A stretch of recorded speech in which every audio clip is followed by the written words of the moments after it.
एक जमाने की बात है, एक दूर दराज मुल्क में एक पुराना ऊंचा और चमकता हुआ कला था जिसे लोग चांद पत्थर कला कहते थे। जब रात होती और चांदनी कले पर पड़ती तो इसकी दीवारें चमकने लगती और अंदर से हल्की हल्की जादुई आवाजें आती। लोग कहते थे कि इस कले में कोई पुरस्कार जादू छुपा हुआ है।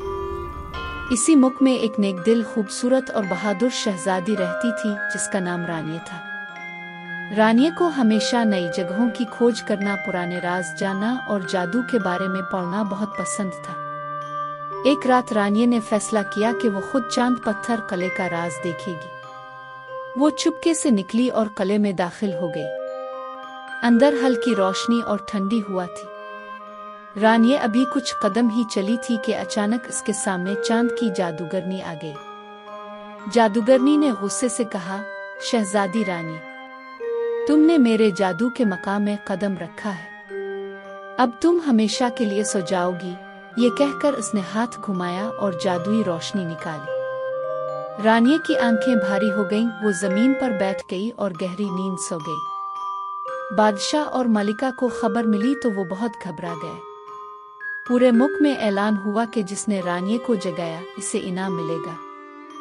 इसी मुल्क में एक बहादुर और ईमानदार शहजादा रहता था जिसका नाम प्रिंस आर्यन था। इसे ये खबर मिली तो वो फौरन कले की तरफ गया। मगर यहाँ एक अहम बात थी, जादूगरनी का स्पेल सिर्फ चांद पत्थर की चाबी से टूट सकता था।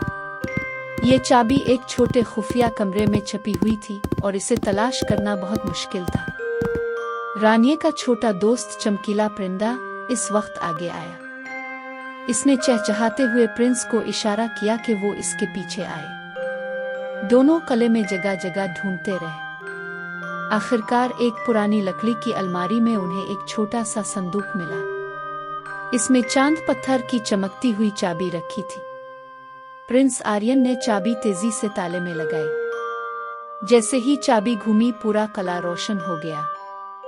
जादू का स्पेल टूट गया और रानिया की आंखें खिल गईं।